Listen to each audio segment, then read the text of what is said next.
ఓయ్ ఆగు. ఇల్లు కొనుక్కున్నావా? లేదా ఇల్లు కట్టించుకున్నావా? అంతేనా ఇక?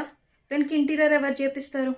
చాలామంది ఇల్లు కొనుక్కోగానే ఇల్లు కట్టించుకోగానే ఇది అయిపోయింది, బడ్జెట్ అంతా అయిపోయింది, ఇక ఇంటీరియర్ తర్వాత చేసుకోవచ్చు కానీ ఏళ్ళ తరబడి వదిలేస్తుంది. కానీ ఇదేమన్నా కరెక్టా?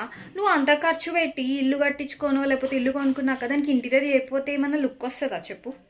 నాకు అర్థమవుతుంది మీ బాధ, బడ్జెట్ గురించి కదా మీరు ఆలోచిస్తున్నారు. సో అందుకే నేను మంచి బడ్జెట్ ఫ్రెండ్లీగా లగ్జరియస్గా ఇంటీరియర్ చేసే ఒక పేజ్ గురించి మీకు చెప్పబోతున్నా.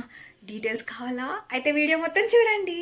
ఒక్కసారి వీళ్ళు డిజైన్ చేసిన పూజా రూమ్ చూడండి, మస్తు చేసినారులే. యాక్చువల్లీ వీళ్ళు మా ఫ్రెండ్ వాళ్ళకి సూపర్గా ఇంటీరియర్ డిజైన్ చేశారనమాట. చాలా తక్కువ ప్రైస్లో లగ్జరీగా కనిపించేటట్టు డిజైన్ చేశారు. వీళ్ళు వచ్చేసి గ్రీన్ వుడ్ ఇంటీరియర్స్ అనమాట. వీళ్ళు all type of interior works చేస్తారు. Like modular kitchen, crockery, wardrobe, TV unit, wall ceiling, electrical, plumbing, painting అన్ని వర్క్స్ చేస్తారు. తక్కువ బడ్జెట్ లో మీ ఇంటికి అందమైన ఇంటీరియర్ చేయించాలంటే అస్సలు మర్చిపోకుండా గ్రీన్ వుడ్ ఇంటీరియర్స్ వాళ్ళని కాంటాక్ట్ అవ్వండి. ఒకసారి వాళ్ళ పేజ్ చెక్ చేయండి, వాళ్ళు చేసిన వర్క్ చాలా బాగుంటుంది. మీకు నచ్చితే కనుక ఫాలో అయిపోయి వాళ్ళని కాంటాక్ట్ అయిపోండి.